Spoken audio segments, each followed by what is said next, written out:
My younger brother uses my money to support his girlfriend. My name is Ryan Carter. The first time my younger brother called me that night, I knew something was wrong, or at least I thought I did. His voice trembled. His words rushed together like he was holding back tears. I didn't even let him finish before I said, "Whatever it is, I'll help you. Trust me, you'll regret skipping this story. So before you sit back and listen, take a moment to like the video and subscribe to Ethan's Way. Now get in the mood to listen to this story because it might be the ultimate sweet revenge." It was just past midnight and I was in my small home office trying to finish a design project before the deadline. My phone lit up with his name, Ethan Carter. He never called this late. I picked up immediately. "Ryan, I need a big favor. Please, it's urgent." The words hit me like a punch. My little brother and I had been through a lot together growing up. After our dad left, I took on more of a parental role even though I was only 4 years older. We'd been each other's safety net. Hearing that panic in his voice stirred that same protective instinct in me. "What happened? Are you okay?" I asked. He hesitated. It's complicated. I don't want to get into details, but I need $500 by tomorrow. If I don't have it, I could lose everything. Everything I pictured him evicted, jobless, maybe in some kind of legal trouble. My mind raced through worst-case scenarios. "All right," I said. "I'll transfer it tonight." There was a pause. Not the pause of relief, but of calculation. "Thank you, Ryan. I'll pay you back as soon as I can, I swear." He hung up quickly after that, which struck me as odd, but I told myself it was just stress. I went to bed that night with my stomach in knots. I didn't care about the money. It wasn't like I was rich, but I had a stable income. What mattered was that Ethan was safe. The next day, I sent him a quick text. "Everything okay? Now." No reply. Hours passed. Eventually, a short answer came. "Yeah, thanks again. You're the best." That should have reassured me. Instead, it left me unsettled. He didn't explain what the crisis had been. He didn't sound shaken anymore, almost like nothing had happened. I brushed it off. After all, family helps family. That's the rule I'd lived by all my life. But even then, in the back of my mind, a small voice whispered, "What if this isn't what you think it is?" I ignored it. I had no idea that this urgent favor would turn out to be the first move in a much bigger game one, where I was the unwitting source of funding for something I would come to despise. 2 weeks after that late-night phone call, the urgency in Ethan's voice was almost a memory. He'd sent the occasional thanks again text, but the subject of the $1,500 never came up. I didn't push it. Part of me thought, if it really was serious, he'll open up when he's ready. But that assumption shattered one Saturday afternoon. I had a client meeting scheduled at a coffee shop downtown, the kind with exposed brick walls hanging Edison bulbs and the faint smell of roasted beans that lingered in the air. I arrived 10 minutes early, scanning the crowd for a free table. That's when I heard a loud burst of laughter from a corner booth. Something about that laugh pulled my attention before I even saw the faces. I turned my head, and there he was, my younger brother Ethan. He wasn't alone. Sitting across from him was a woman I recognized from some casual Instagram posts he'd made over the past few months, Melissa. I'd never met her in person, but her image was burned into my mind from the times Ethan would send me screenshots of funny text exchanges they had. She had a kind of striking beauty that was deliberately curated hair, styled into glossy waves makeup done as if she was about to step into a photo shoot. Between them on the table was a handbag so pristine it practically glowed under the cafe lighting. I don't know much about designer brands, but even I could tell it was expensive. The leather was the kind that didn't crease the hardware, catching the light in a way that said money. Melissa's voice cut through the low hum of conversation in the cafe. "I can't believe you actually got it for me. You're spoiling me." She wasn't whispering. It was said in that performative way people do when they want others to overhear, as if the luxury item on the table wasn't enough proof of her worth. She wanted the whole cafe to know she was adored and indulged. Ethan laughed in response, leaning back in his seat like he'd just pulled off a grand romantic gesture. My eyes stayed on him, searching for any sign of discomfort, some hint that maybe he was pushing himself financially to make her happy. But all I saw was pride. I told myself, don't jump to conclusions. Maybe he'd saved up for months to buy her that bag. Maybe the $1 or $500 he'd borrowed from me really was for something else. But then she spoke again, her tone half joking, half demanding. "Dinner at Le Jardin next week is still on, right? That place is crazy expensive, but I'm worth it." My stomach dropped. Le Jardin wasn't just crazy expensive, it was the kind of place that made you check your credit limit before making a reservation. I'd only been there once for a company anniversary dinner, and I still remembered the bill over $400 for two, and that was without dessert. Ethan didn't hesitate. He grinned and said, "Already booked. Nothing but the best for you." That was the moment the puzzle started coming together in my head, and I hated the picture it formed. I turned away before either of them noticed me staring. My client hadn't arrived yet, so I slipped out the door and started walking toward my car. The city sounds felt sharper than usual. The screech of bus brakes, the chatter of tourists, the clink of cutlery from the restaurant next door. My hands were cold despite the warm afternoon. In my mind, I replayed the late-night call. Ethan's voice had cracked when he said I could lose everything. At the time, those words had conjured images of eviction notices or hospital bills. But now, the everything seemed to mean something entirely different, the approval of the woman sitting in that booth. When I got home that evening, I sat in my living room staring at my phone. I wanted to text him to say, so the emergency was a designer bag and a fine dining date. But a part of me held back. What if I was wrong? What if I accused him of something and destroyed whatever trust we still had? Instead, I sent him a neutral message. "How's everything going?" "You good?" His reply came within seconds. "Yeah, still figuring things out, but better thanks to you." That was it. No details, no explanation. Just a vague assurance that let the lie breathe a little longer. For the next few days, I found myself scanning his social media for clues. There it was. Melissa posing with the bag at a rooftop bar, Ethan tagging the location of an upscale steakhouse, captions filled with hearts and inside jokes. None of it was proof, but all of it was damning. It wasn't just the money, it was the realization that he had looked me in the eye, or rather through a phone screen, and chosen to lie. Not out of necessity, but out of convenience. And I knew deep down that this wasn't going to be a one-time thing. People don't just wake up one day and decide to stop exploiting a resource that works. They push until the well runs dry.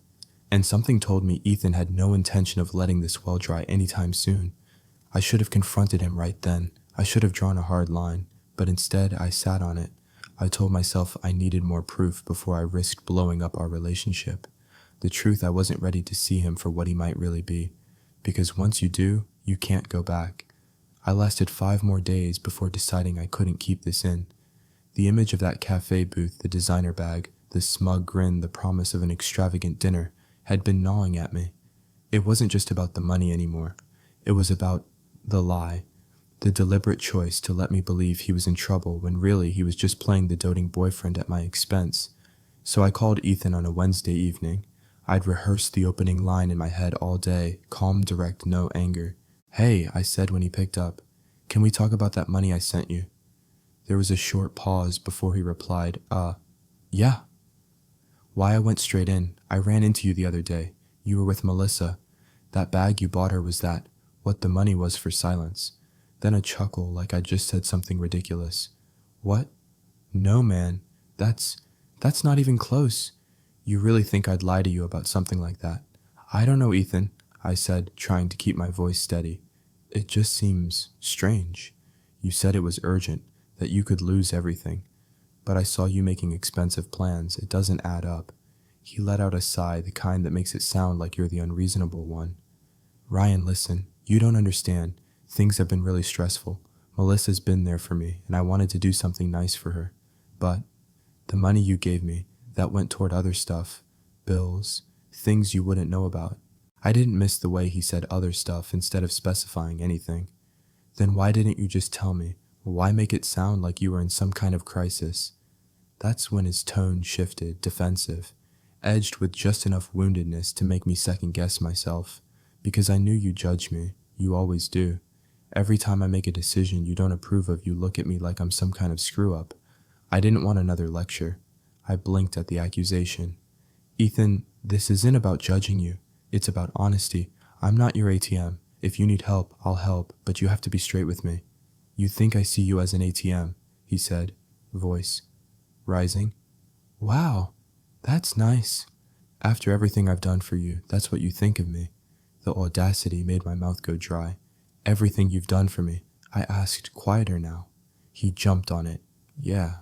Or did you forget all the times I've had your back? Like when you were struggling after your breakup and I came over every day, or when I lent you my car for 2 months, but I guess none of that matters because all you care about is the money. That was his move, turned the focus away from the present issue, drowned me in a flood of reminders of what I owed him. It was a trick I'd seen before, but this time it was more blatant. I care about the truth, I said, and right now I'm not sure I'm getting it from you. He laughed again, but it was sharp, humorless.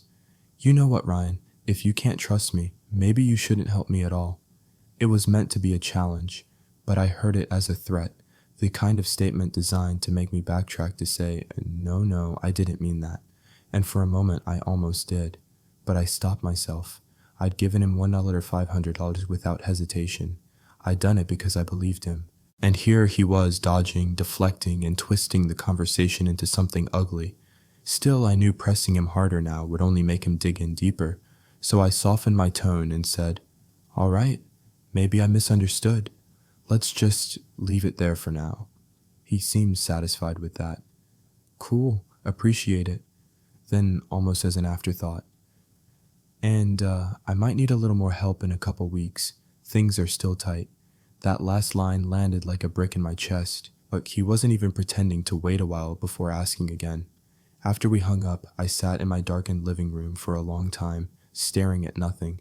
I could feel the edges of something breaking, not just my trust in him, but the foundation of our relationship. I realized something important that night. Ethan wasn't going to change because I confronted him. He was going to adapt, shift the story, make me feel guilty until I opened my wallet again. And I had a choice. I could keep playing along, or I could start pulling back. I didn't know it yet, but pulling back would set off a chain of events that would make the handbag incident look like nothing. The first time I met Melissa in person was almost by accident. Ethan had invited me to lunch at a casual restaurant downtown, his treat, he'd said, as a way to make it up to me after our last conversation. I hesitated, wondering if it was just another way to smooth things over so he could ask for more money later. But curiosity got the better of me. When I arrived, he was already there, and so was she. Melissa looked exactly like her Instagram photos, polished, styled like she'd just stepped out of a fashion boutique. Her long, glossy black hair framed her face perfectly, and her nails were painted in a shade that probably had a name like Midnight Seduction. She wore a fitted beige blouse tucked neatly into high-waisted trousers, the kind of outfit that looked effortless but cost more than my monthly utility bills. Ethan stood up and gave me that wide, easy smile that had gotten him out of trouble more times than I could count. "Ryan, this is Melissa," he said almost proudly, as if he was introducing me to some rare, priceless treasure. Melissa didn't stand, but she extended her hand across the table. Her grip was light, too light, and her eyes flicked over me quickly before settling into a polite smile. "Nice to finally meet you," she said. The finally had a weight to it I couldn't quite place. We ordered food, and for the first few minutes the conversation was polite but distant. Melissa talked about her work, some kind of freelance social media consulting, and Ethan chimed in now and then to tell me how amazing she was at it. I nodded, asked the occasional question, kept my tone friendly. Then somewhere between the appetizers and the main course, the shift happened. Melissa set down her glass of wine and looked at me with a sweet, almost innocent expression. "Ethan tells me you've been really generous lately, helping him out and all." I felt my shoulders stiffen. "He's my brother," I said. "That's what family does." Her smile didn't falter, but her eyes sharpened. "Of course. Still, it must be nice for you being in a position where you can help like that. Not everyone can afford to."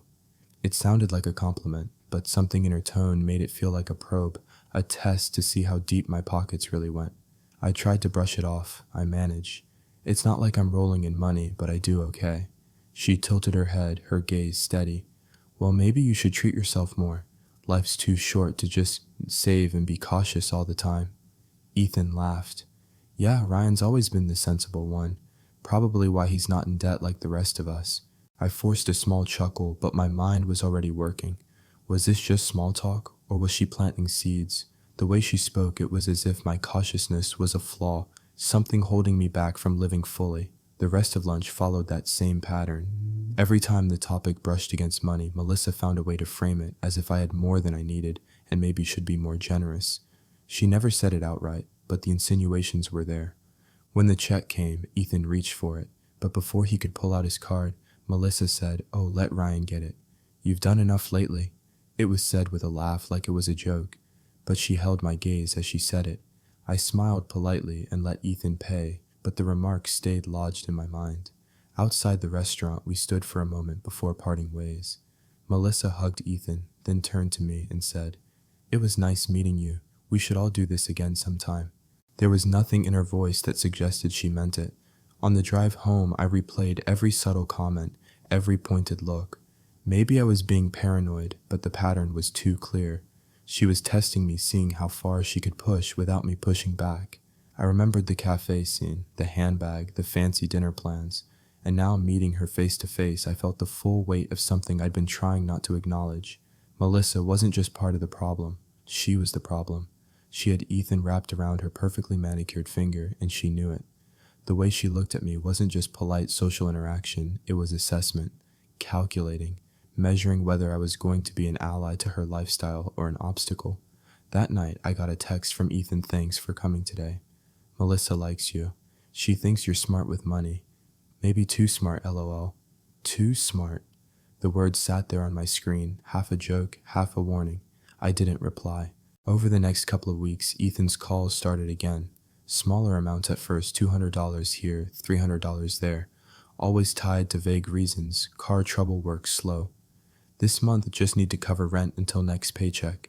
But my gut told me it was the same story in a different wrapper. Each time I sent the money, I imagined Melissa's voice in my head. Life's too short to save and be cautious. I started noticing other things too, Ethan posting photos of wine tastings, rooftop dinners, weekend getaways. The captions were always lighthearted, but the setting screamed money. One night after sending him yet another loan, I sat staring at my bank account.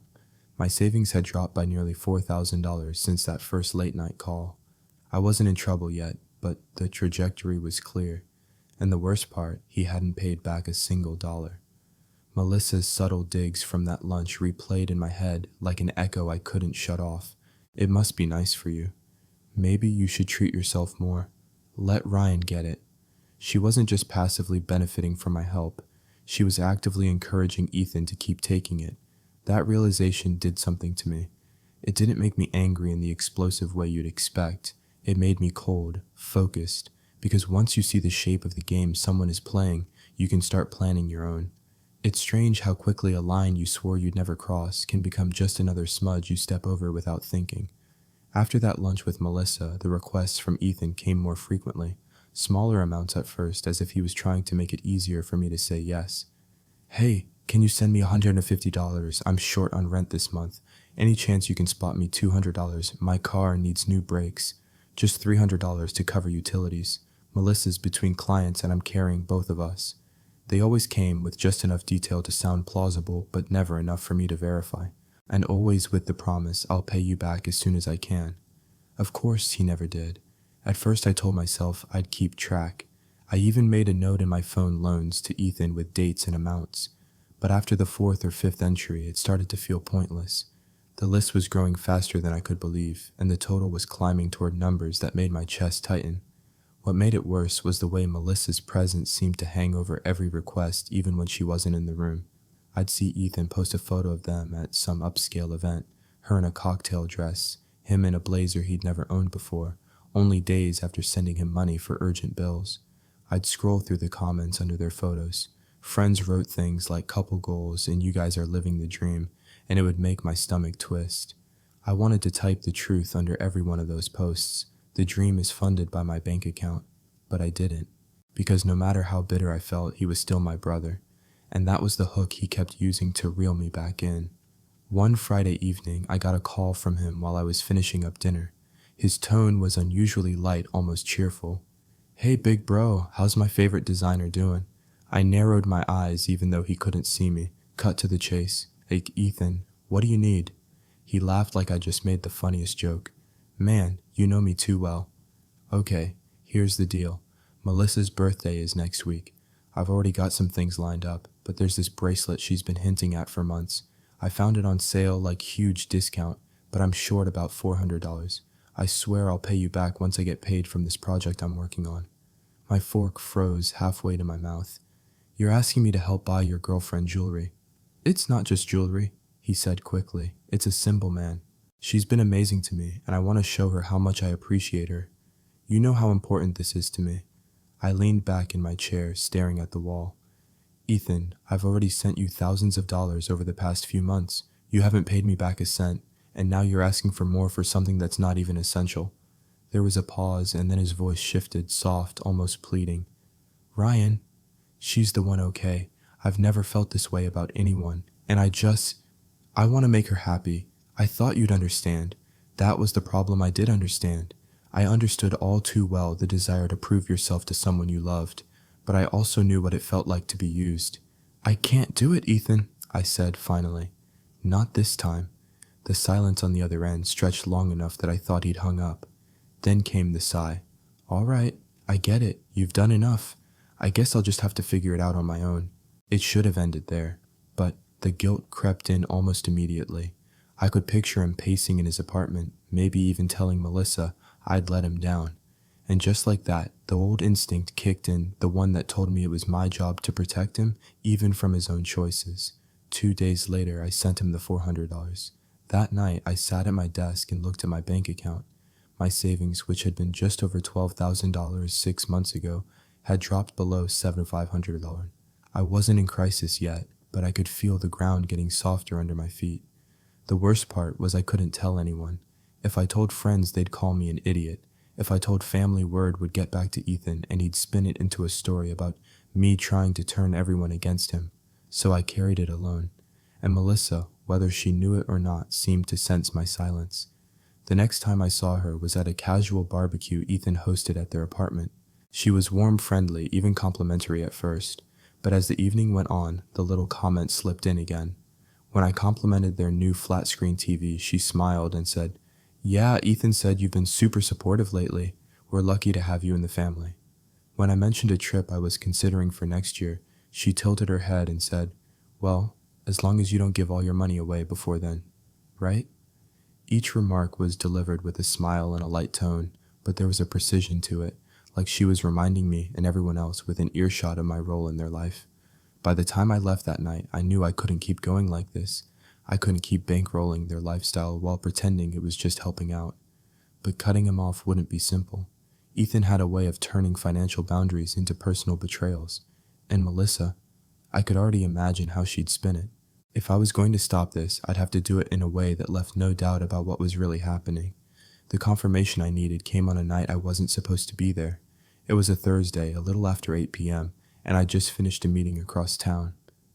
Ethan had mentioned earlier in the week that I'd left a portable hard drive at his place, one I needed for a client project due in the morning. He said he'd be home most evenings, so I figured I'd swing by and grab it.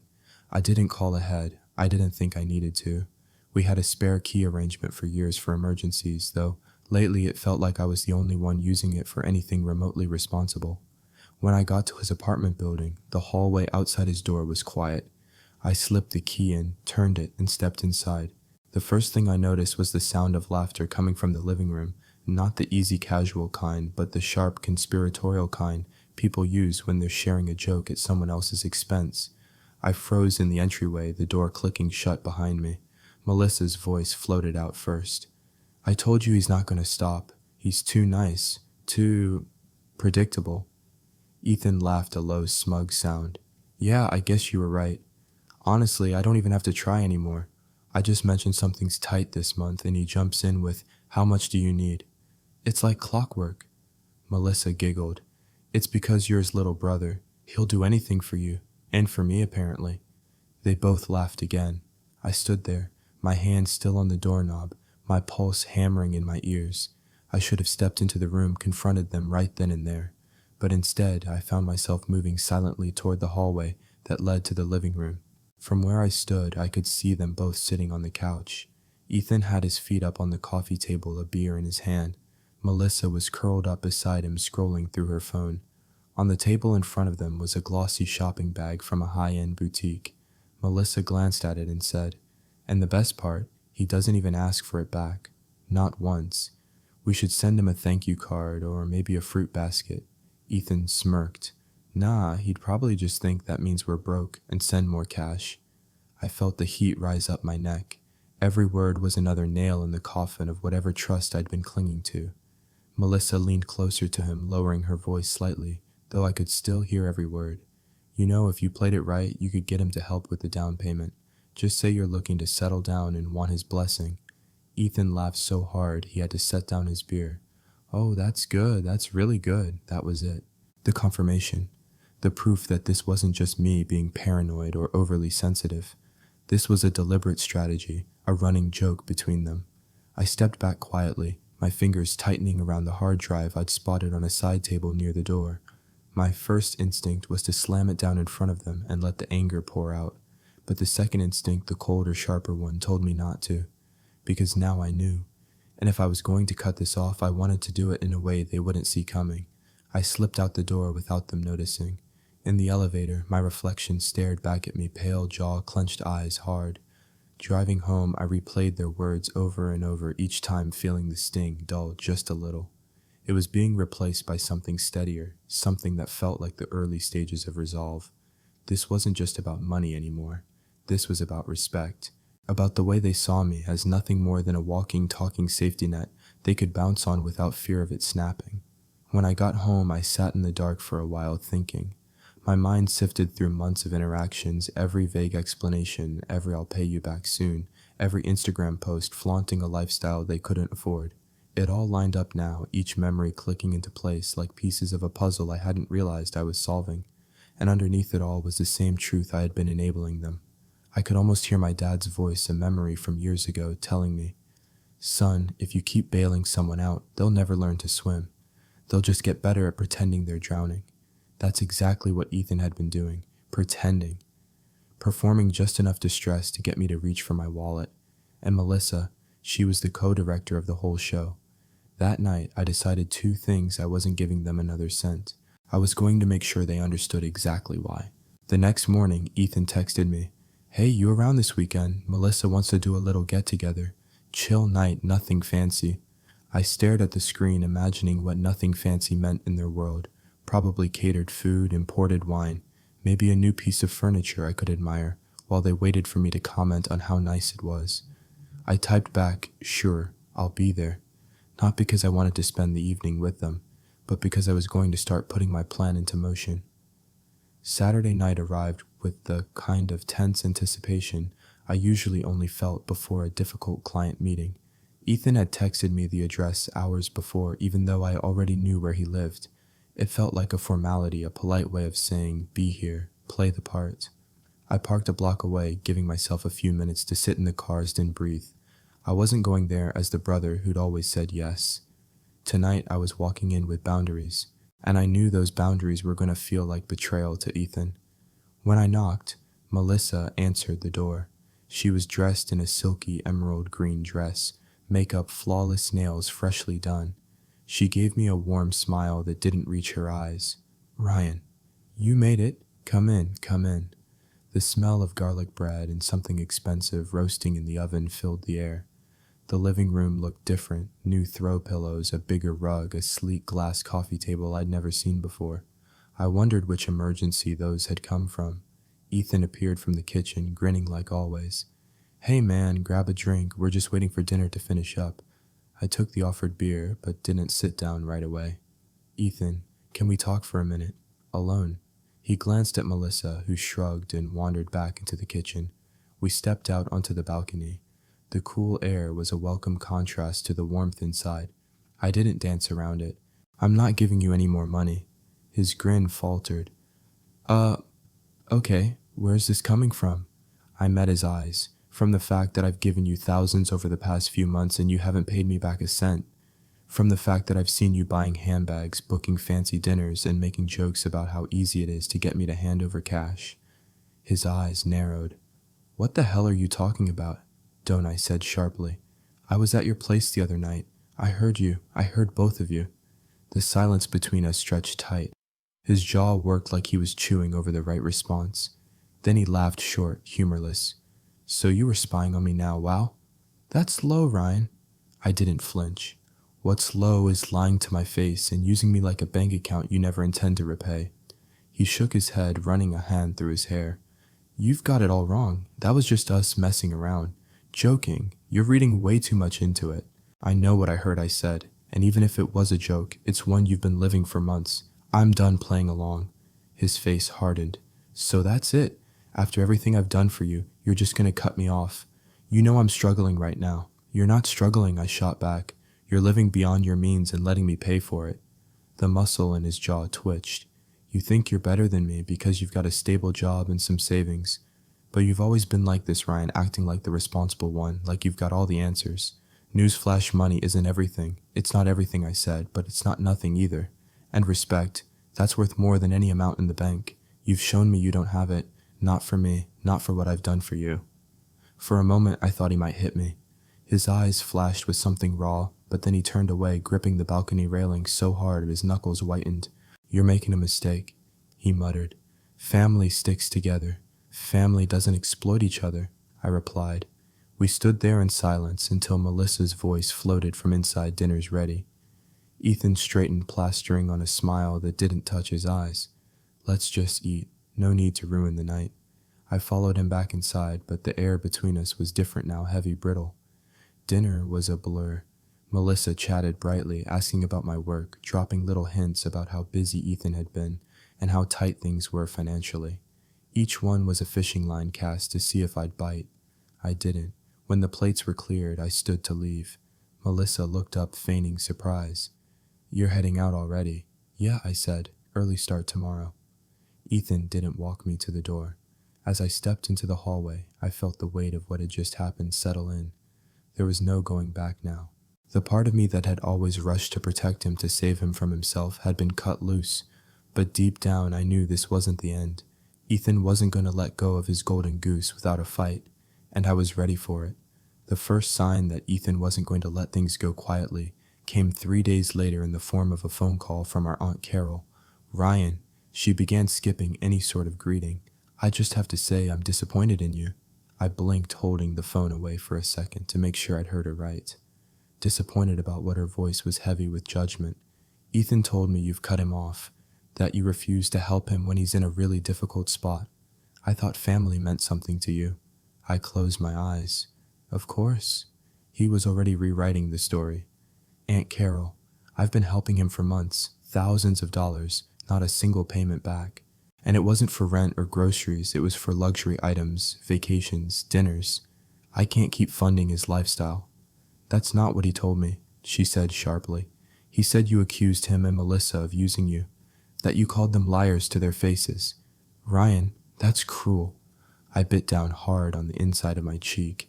I did say that because it's the truth. I overheard them bragging about it. There was a pause followed by a sigh. Ryan, you've always been so uptight. Sometimes people say things they don't mean. You can't just cut your own brother off completely. I can when he's taking advantage of me, I said. And I'm not going to keep explaining myself to everyone he runs to with his side of the story.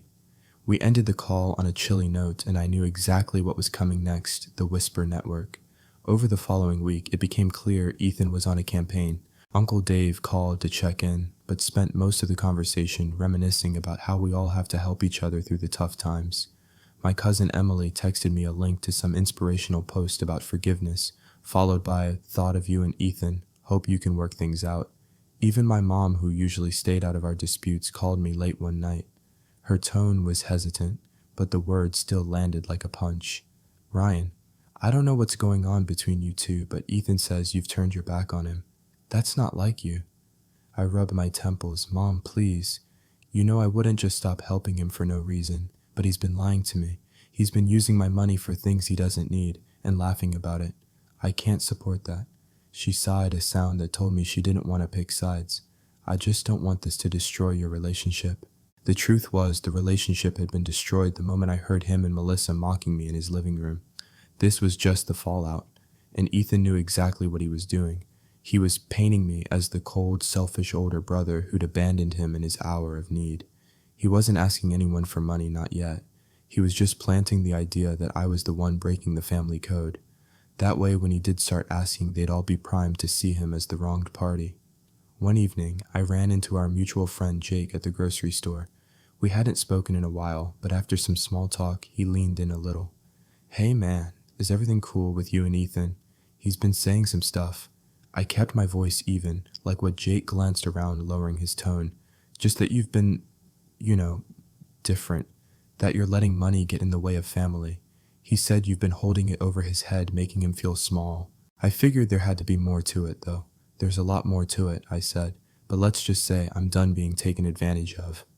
Jake nodded slowly, like he'd suspected as much. Yeah, Melissa. She's got an influence, man. I've seen it.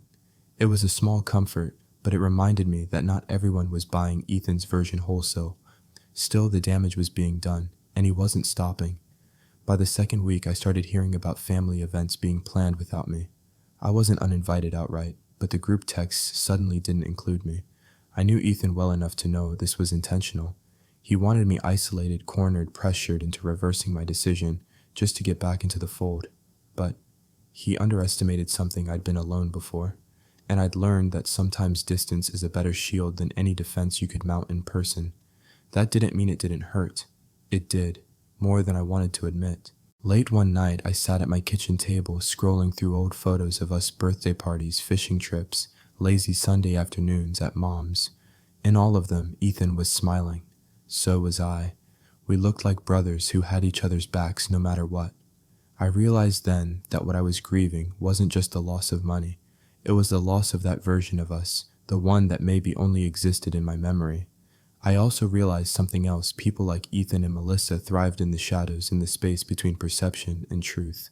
As long as the lie was easier to believe than the reality, they'd keep winning.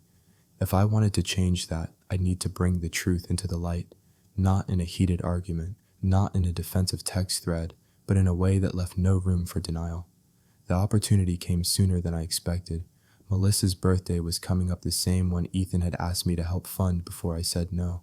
They were throwing a party, and despite everything, an invitation landed in my inbox. It wasn't a peace offering, it was a stage, and I knew exactly how I was going to use it. Melissa's birthday was a week away when I got the call that changed everything. It came from a mutual friend, Tyler, someone who'd known Ethan since high school, and who'd always been neutral when drama came up. Tyler wasn't the type to get involved unless he felt he had to. "Hey Ryan," he said cautiously. "Listen, I'm not sure if I should even be telling you this, but I think you need to hear it." Immediately, my mind went to Ethan. What's going on? Tyler hesitated. "So? I was out with some friends last night and Melissa was there." Ethan wasn't. She'd had a few drinks and she was talking loud.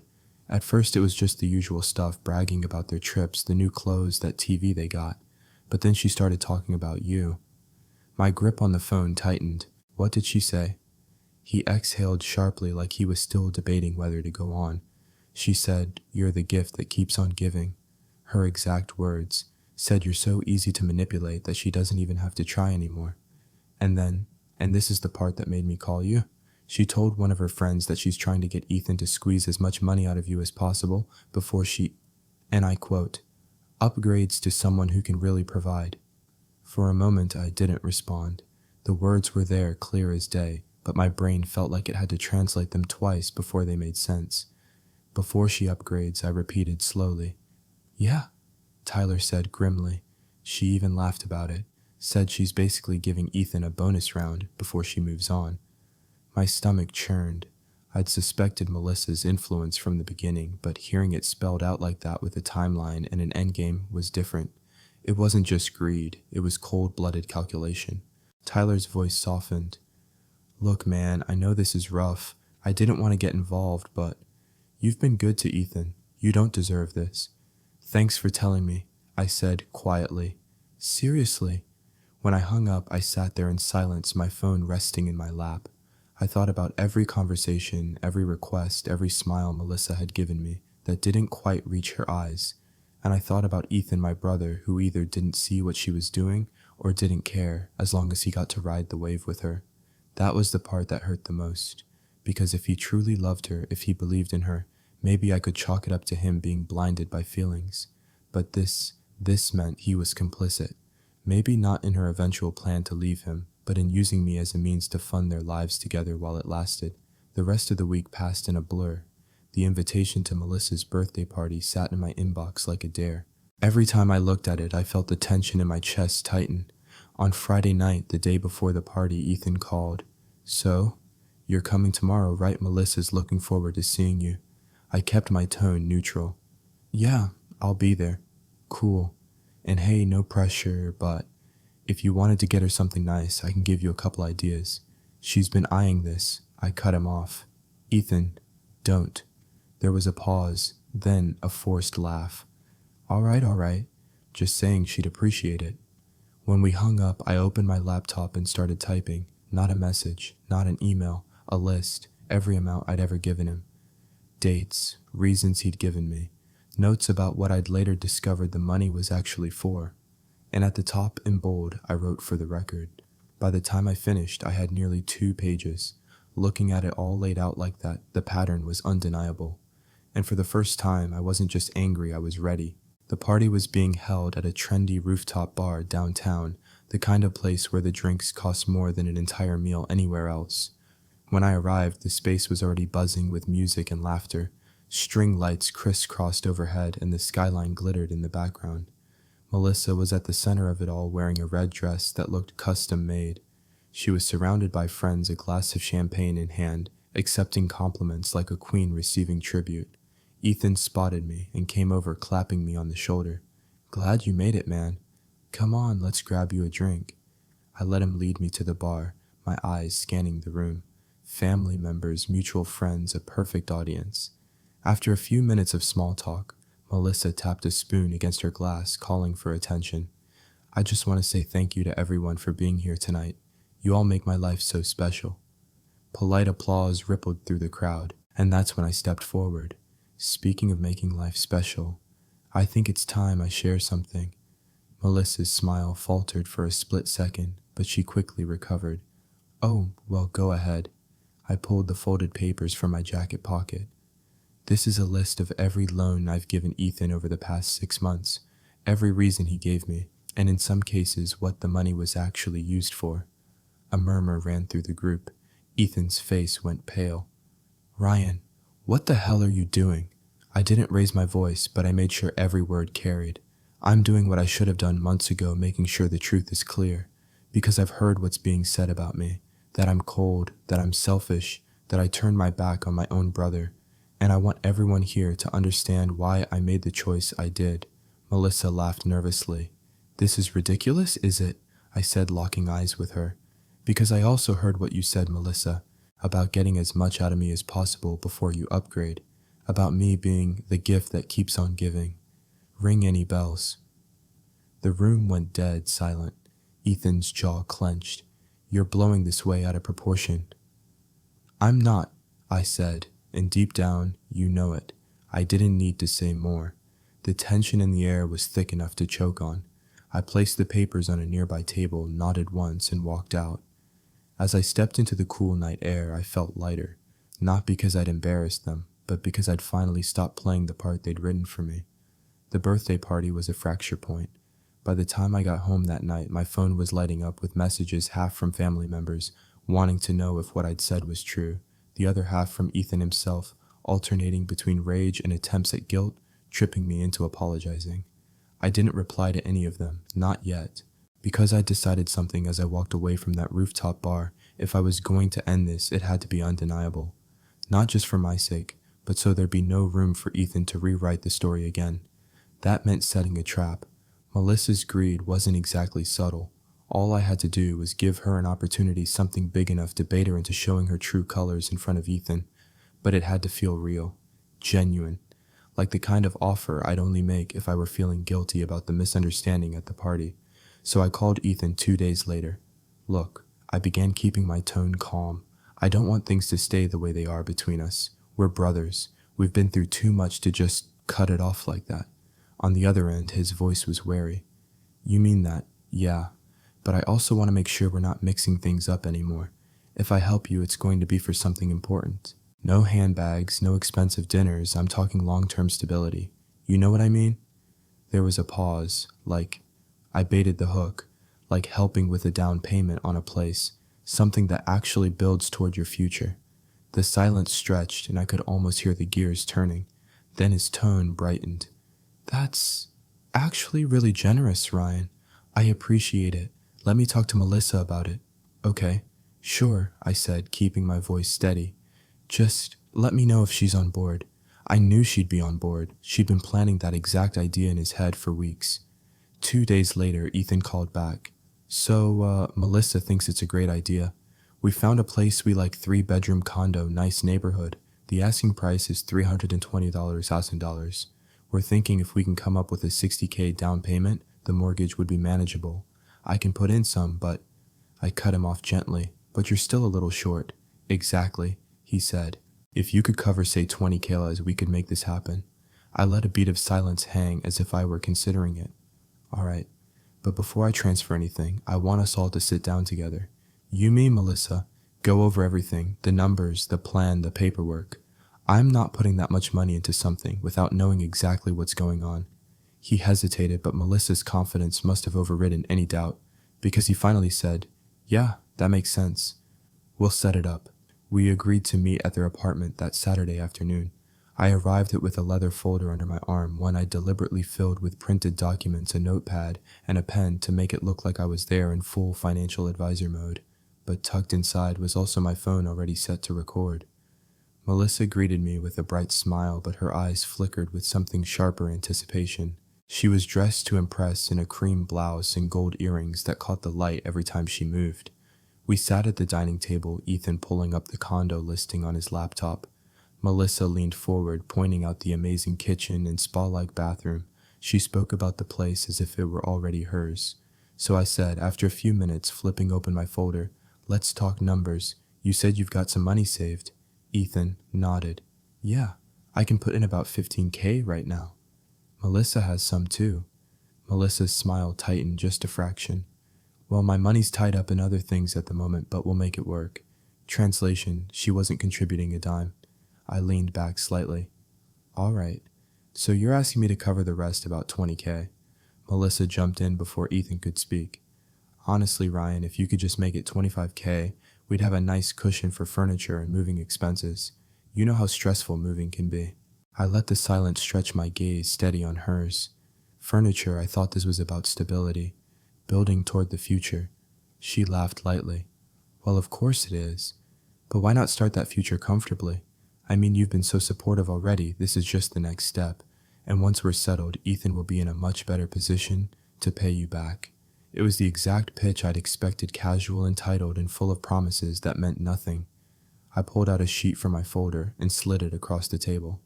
All right, if we're doing this, I'll need you both to sign this acknowledgement, just stating the amount, the repayment plan, and that it's a loan, not a gift. Ethan's eyes flickered to Melissa. She glanced at the paper, then back at me. Oh, come on, Ryan. You don't need to make this all formal. We're family. You know we'd pay you back. That's the thing, I said evenly. I don't know that. Not anymore. Ethan's jaw tightened. What's that supposed to mean? I reached into the folder again, this time pulling out my phone. I tapped the screen and set it on the table. The recording from their living room, the one where they joked about how easy it was to get money from me, began to play. Melissa's face drained of color. Ethan's eyes went wide. You recorded us, he said, his voice a mix of outrage and something else, fear. I heard you before I ever pressed record, I said. But I figured it might come in handy, especially now that you're trying to talk me into giving you $25,000 for furniture. Melissa pushed back from the table. This is insane. I'm not sitting here while you accuse me of, I'm not accusing you, I said coldly. I'm showing you, and I'm done. Ethan's mouth opened, closed, then opened again, but no words came. I stood gathering my folder. You'll get nothing else from me. No money, no favors, not now, not ever. And then I walked out, leaving them both in stunned silence. The days after I walked out of Ethan and Melissa's apartment were eerily quiet. No calls, no texts, no social media posts flaunting their latest indulgence. It was like they'd gone dark, and part of me knew why they were regrouping, figuring out how to spin what had just happened. I didn't expect the next move to come through our mother. Ryan, she said one Wednesday evening, her voice a little too measured, I think you should come to the family dinner this Sunday. Everyone will be there. And I think it's time you and Ethan talk this out. I almost laughed. Talk it out, Mom. There's nothing to talk about. There's always something to talk about, she replied firmly. And I don't want this to keep dividing the family. I knew what she meant. Ethan had been working the sympathy angle with her too, but instead of refusing, I said, "All right, I'll be there." Because if Ethan wanted to try his usual manipulation surrounded by family, I was more than ready to let him talk himself into a corner. Sunday came, with the smell of roast chicken and garlic bread drifting through Mom's house. The dining table was set for 10. Cousins, aunts, uncles, everyone was chatting, serving themselves from the spread, and at the far end of the table sat Ethan and Melissa. Melissa looked like she was dressed for a magazine shoot, a fitted white dress, hair in loose curls, and makeup immaculate. Ethan was in a pressed button-down, all smiles. For the first 20 minutes, dinner went on as if nothing was wrong. Small talk about work, about the weather, about the latest football game. But I could feel the tension building like static in the air. It was Aunt Carol who finally cracked it open. "So Ryan," she said, sipping her wine, "I heard there was a bit of a misunderstanding about some money." Melissa gave a small theatrical laugh. "Oh, it's not really a misunderstanding. Ryan just got the wrong impression." I set down my fork. "No, Melissa, I got the right impression. You just don't like that I caught you." Her eyes flickered. "Excuse me." "You heard me," I said, keeping my tone calm. "I heard you both talking about how easy it is to get money from me, how I'm the gift that keeps on giving. And Tyler heard you talking about squeezing as much as possible before you upgrade." Gasps and murmurs went around the table. Ethan's face tightened. "You're really going to bring this up here?" "Why not?" I said. "You've been bringing your version of it to everyone else." Melissa leaned forward, her smile brittle. "You think you know everything, Ryan, but you don't understand our situation. You don't know the sacrifices we've made." I cut her off. "Sacrifices on whose part? Certainly not yours. Unless we're calling designer handbags and rooftop dinner sacrifices now." Her mask slipped for a fraction of a second, a flash of irritation crossing her face. And that's when Ethan, perhaps trying to defend her, made his fatal mistake. "You don't get it," he said, his voice rising. "Melissa deserves those things. She's been with me through." Melissa whipped her head toward him. "Don't speak for me." Her tone was sharp, cutting through the room. Ethan blinked, caught off guard. "I'm just saying." "No." She interrupted, her voice low but loaded. "If you want to keep defending me, fine. But I'm not going to pretend I'm here for some noble reason. I'm here because it's convenient. And if you think I'm going to stick around once that convenience runs out." She stopped herself, but the damage was done. The words hung in the air, heavy and cold. Ethan stared at her like she'd slapped him. "What the hell is that supposed to mean?" Melissa sighed, leaning back. "It means I'm not going to spend my life scraping by. I have plans. And honestly, Ryan's been more useful than you in making them happen." The room went dead, silent. I didn't move, didn't say a word. I didn't have to. Melissa had just said in front of the entire family exactly what I'd been trying to prove for months. Ethan's face flushed deep red. "You?" He pushed his chair back so abruptly it nearly tipped over. Without another word, he stormed out of the dining room. Melissa, realizing what she'd just done, quickly followed, her heels clicking against the tile. For a long moment, no one spoke. Then Aunt Carol cleared her throat. "Well, I guess that clears a few things up." I leaned back in my chair, feeling the weight in my chest finally loosen. "Yeah, it does." After dinner, a few relatives came up to quietly apologize for doubting me. My mom gave my arm a squeeze, her eyes saying what her voice didn't. I didn't see Ethan or Melissa again that night, but I knew this was the turning point, the moment Ethan had to face the truth without the protective layer of denial. And I also knew that once the dust settled, I'd have to decide what came next. The fallout came faster than I expected. By Monday morning, my phone was flooded with messages, half from family members dissecting what had happened at dinner, half from mutual friends sending me variations of "wow." She really said that I ignored most of them. I didn't need to relive it. Ethan, for his part, stayed silent. No calls, no texts, not even one of those half-baked, guilt-laced messages he used to send when he wanted to reset the playing field. I figured he was too busy dealing with the reality of what Melissa had let slip in front of everyone. And Melissa, she didn't go quiet. Her social media lit up with cryptic posts about fake family and people who don't want to see you happy. The irony was almost funny. Almost. By the end of the week, word reached me through Tyler that she'd moved out of Ethan's apartment. Apparently, there hadn't been much of a discussion, just a tense argument, a few slammed doors, and her leaving with 2 suitcases and that infamous designer handbag. I'd like to say I felt sorry for Ethan, but the truth is, I didn't. Not fully. Yes, Melissa had been the mastermind behind a lot of this, but Ethan hadn't exactly been a hostage. He'd played along, he'd enjoyed the benefits, and most importantly, he'd chosen to side with her, even when he knew the money wasn't coming from an endless supply. Still, when he finally called me, nearly 2 weeks after the dinner, his voice was smaller than I'd ever heard it. "Ryan," he said, almost hesitant, I guess I owe you an apology. I didn't rush to make it easy for him. You guess? There was a long pause. No, I do. I was wrong about everything. I knew she liked the money, but I didn't think she was just waiting for the right time to leave. I thought she actually cared. And me? I asked quietly. What about how you treated me? His voice cracked. I took you for granted. I made you feel like you were just a bank, and I'm sorry. I don't know if I can fix it, but I want to try. I closed my eyes, letting his words hang there. I could hear the sincerity, or at least the exhaustion, but sincerity doesn't erase months of manipulation. Ethan, I said, finally, I appreciate you saying that. I really do, but this isn't about just saying sorry. It's about changing how we treat each other. And for me, that means boundaries. I get it, he said quickly. No more money, ever, I swear. I nodded to myself. Good, because if this is going to work, it has to be about trust again. And trust takes time. We didn't hang up with everything magically fixed, but it was a start, a fragile, uncertain start. In the weeks that followed, I made a conscious effort to focus on my own life again.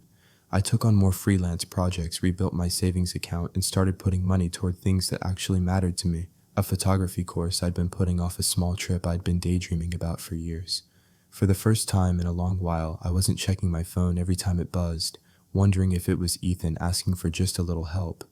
The absence of that constant low-level anxiety was like taking a deep breath after being underwater too long. Family gatherings became less tense, too. Without Melissa there was no one dropping passive-aggressive remarks or eyeing me like a potential source of funding. And slowly, the narrative Ethan had tried to spread about me began to unravel.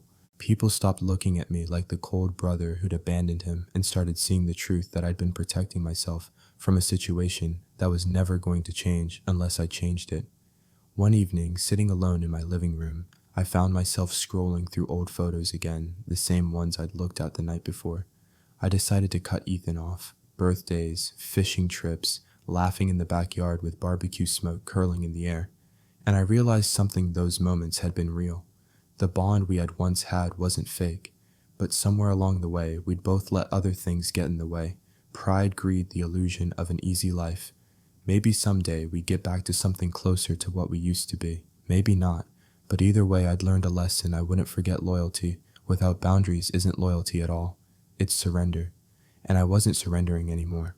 If there's one thing I'd tell anyone who finds themselves in my position, it's this: love your family, but don't let love blind you to the truth. Help when you can, but know when your help has stopped being help and started being a crutch. Because at the end of the day, it's not selfish to protect yourself, it's necessary. So to anyone listening who's been in a similar spot, ask yourself, this are you giving because it's needed or because you're afraid of what will happen if you stop? And if it's the latter, maybe it's time to find out.